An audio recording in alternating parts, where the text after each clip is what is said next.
भारतीय सेना द्वारा चलाए गए ऑपरेशन सिंदूर को आज 1 साल पूरा हो चुका है। अगर हम बात करें तो आज से 1 साल पहले आतंकियों द्वारा कश्मीर के पहलगाम में हमला किया था और कई कीमती जानें इसमें चली गई थी।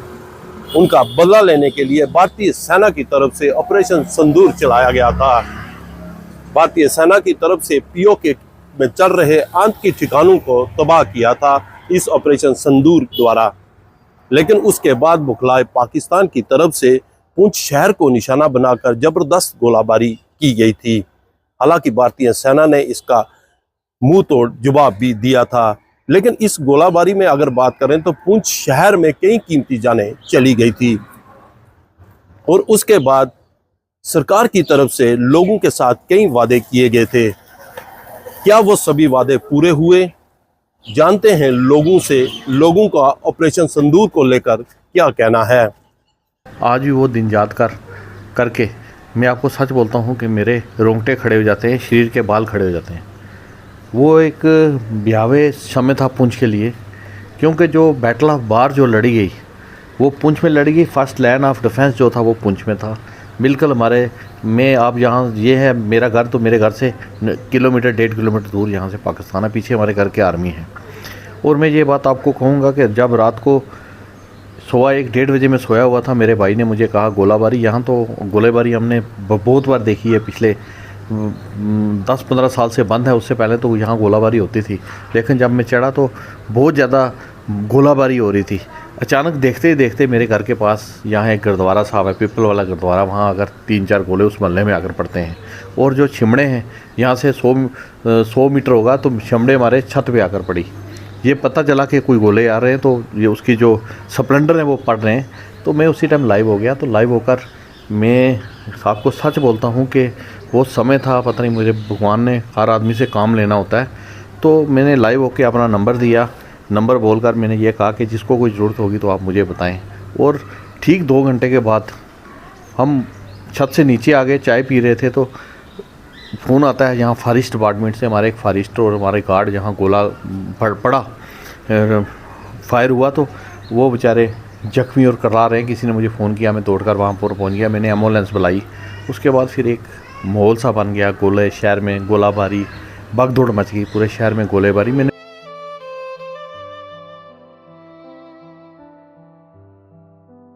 कश्मीर के पहलगाम में हुए आतंकी हमले के बाद भारतीय सेना ने ऑपरेशन सिंदूर चलाकर पीओके में मौजूद कई आतंकी ट्रेनिंग कैंपों को तबाह कर दिया था।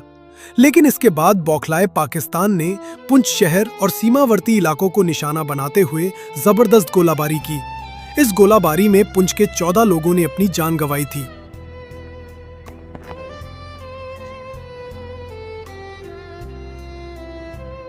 आज ऑपरेशन सिंदूर को 1 वर्ष पूरा हो चुका है। 1 साल बाद भी पुंछ के लोगों के हौसले बुलंद हैं। लोगों का कहना है कि अगर भविष्य में फिर से ऐसा कोई ऑपरेशन होता है तो वे भारतीय सेना के साथ कंधे से कंधा मिलाकर खड़े रहेंगे।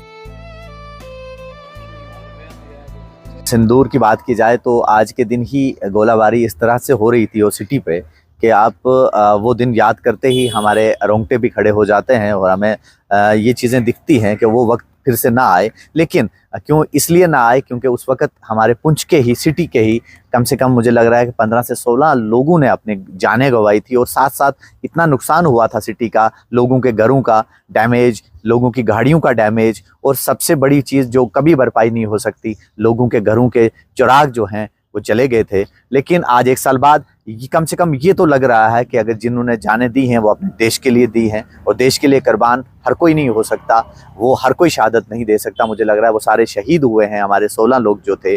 और आज के दिन हमें ये लग रहा है कि आज यहाँ जहाँ खड़े हैं, और मुझे लग रहा है कि सेम 1 साल पहले अगर चले जाएं तो यहाँ उस वक्त इतनी शेलिंग थी, एक सन्नाटा हो चुका था यहाँ पे। लेकिन उसका इफेक्ट ये होने का हुआ है कि अगर 1 साल उस ऑपरेशन सिंदूर के 1 साल पहले की बात करें तो बहुत ज़्यादा शेलिंग थी। हर जगह क्रॉस बॉर्डर फायरिंग स्टार्ट होती रहती थी। हर दिन आए दिन हम सुनते थे इतने मिलिटेंट यहाँ घुस चुके हैं। लेकिन ऑपरेशन सिंदूर के बाद ये चीज़ें कम हो चुकी हैं, और आज पिछले 1 साल से हम अगर देख रहे हैं ऑपरेशन सिंदूर के बाद ये चीज़ें बहुत कम हो चुकी हैं।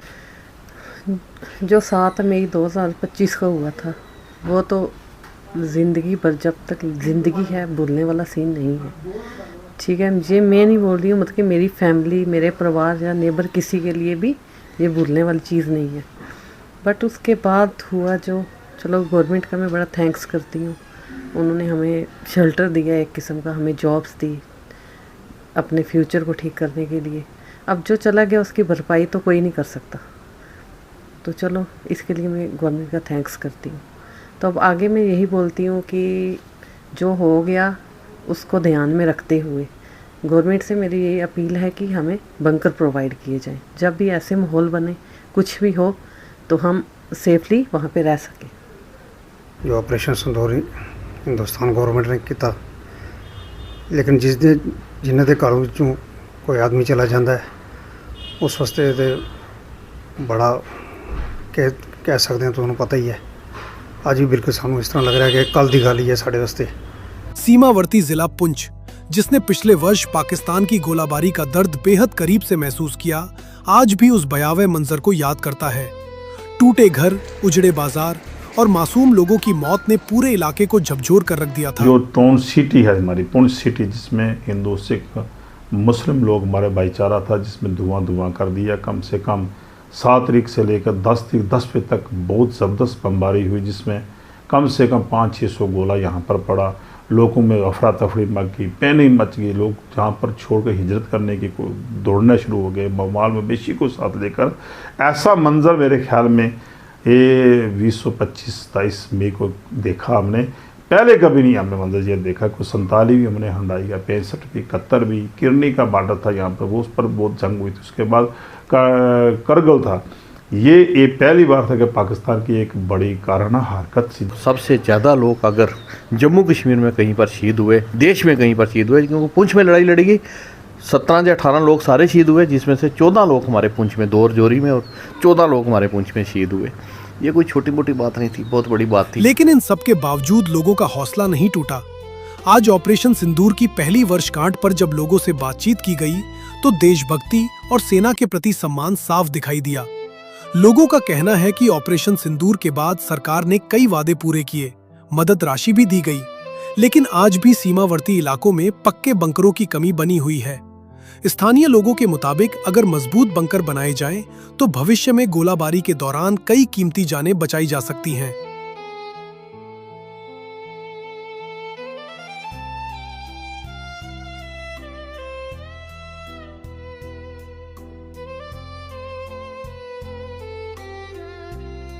आज भी थोड़ा सा, ये मैं दुख के साथ आपको कह रहा हूँ, मुझे कहना नहीं चाहिए था, आज भी हम लोग जो हैं वो बैंकरों के लिए तरस रहे हैं। मेरे को 1 साल होने को आ गया है, कभी भी दुश्मन हमारा वो ताक लगा के हमें बैठा हुआ है। हमारे आज भी हम बैंकरों के लिए तरस रहे हैं। हमारे पुंछ में उस टाइम इन्होंने लिस्टें बनाई थी, एक बैंकर भी उसके बाद तैयार नहीं हुआ। आज भी मैं ये आपसे कहूँगा कि जब ये ऑपरेशन हो रहा था दूर, तो एक जो यहाँ जो इमरजेंसी है हॉस्पिटल में, तो डॉक्टर जितने थे बेचारे वो थे, वो उन डॉक्टरों ने अपना काम पूरा किया, पर कहाँ काम कर रहे थे? टीन के ऊपर, जो ट्रिपल स्टोरी के ऊपर, वो डबल स्टोरी के ऊपर जो हॉस्पिटल ऑपरेशन थिएटर बना हुआ था। एक अगर गोला वहाँ पर पड़ जाता हॉस्पिटल में, मैं सोचता हूँ इतनी बड़ी कैजुअलिटी होती, पूरा देश जो है उसकी कीमत हम नहीं दे सकते थे। कम से कम 100-150-200 डॉक्टर, बच्चे और सब लोग मर जाते हैं। आज भी कोई भी हॉस्पिटल का काम नहीं हुआ। आज हमें उस टाइम जब गोलाबारी हुई थी, मैं ये कहूँगा कि हमें ज़रूरत थी अंडरग्राउंड जो है, जैसे बैंकर होता है, अंडरग्राउंड बैंकर में एक बैंकर चाहिए हॉस्पिटल में, अंडरग्राउंड बैंकर जिसमें अंडरग्राउंड ऑपरेशन थिएटर होना चाहिए। अंडरग्राउंड हमें अच्छी एक, तब मैंने देखा था कैसे जो हमारे एम्बुलेंस वाले भाई जो है लोगों को उठा कर लाते थे, मैं भी उनके साथ जा रहा था। पर उस टाइम भी मैं ये कहूँगा कि बुलेट प्रूफ हमें एम्बुलेंस अगर हमारे पास होती इस टाइम तक नहीं आई। ये सब चीज़ों की हमें ज़रूरत थी। ऐसी बहुत सी चीज़ें हैं जो कमियां थी। हम बॉर्डर पे रहते हैं, कोई भी लड़ाई होती है यहाँ से शुरू होती है। ये हमें बैंकर चाहिए, और बैंकर हम खुद बनाएंगे। हमें एक अकोमोडेट किया जाए, हमें नक्शा बना कर दिया जाए, हमें ऐसी सिस्टम बना कर, ताकि बैंकर में अगर कुछ हो सकता है आने वाले वक्त में, कुछ हो भी जाए, तो हम अपना परिवार जो है उस सेफ जगह पर लेकर ले जाएं, ताकि इस आपदा से निपटने के लिए हम फौज के साथ कंधा से कंधा तभी लड़ पाएंगे जब हमारे बच्चे, हमारे जो औरतें महफूज होंगी। तो हमें यहाँ एक आउट मैप होना चाहिए सिटी का, जहाँ पे हमारी डिफेंस के लिए एक अलग से रोड होनी चाहिए, जिस रोड पे ताकि कोई इमरजेंसी के टाइम पे हम जाम में ना फंसें, प्रॉपर वे में एक रोड जो है वो हो जाए।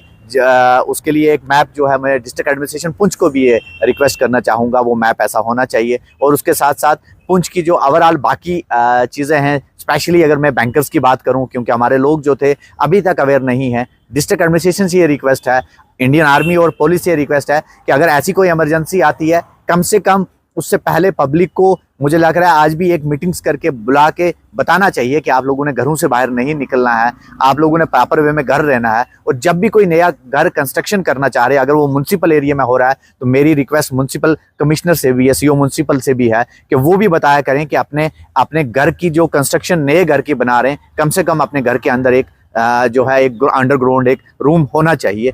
ऑपरेशन सिंदूर ने जहां भारतीय सेना की ताकत का संदेश दुनिया तक पहुंचाया, वहीं पुंछ के लोगों ने भी यह साबित कर दिया कि सीमा पर रहने वाले नागरिक हर हाल में देश के साथ खड़े हैं।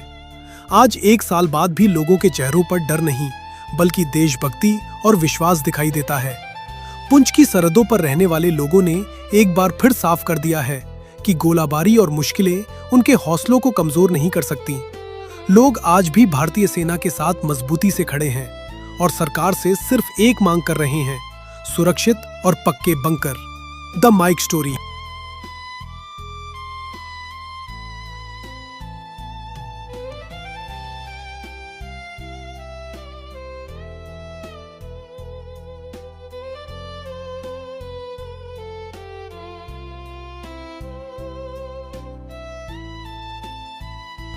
ऑपरेशन सिंदूर में पाकिस्तान द्वारा पुंछ शहर को निशाना बनाकर की गई गोलाबारी से काफी नुकसान हुआ था, लेकिन आज भी पुंछ शहर के लोगों के हौसले काफी बुलंद हैं।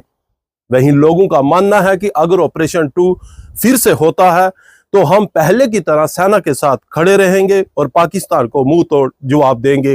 हालांकि सरकार की तरफ से तब कुछ वादे किए गए थे, सभी वादे पूरे नहीं हो सके। कुछ वादे अभी भी पेंडिंग हैं जो लोगों ने मांग की है कि उनको भी जल्द से जल्द पूरा किया जा सके। द माइक स्टोरी के लिए पुंछ से शमी वाली।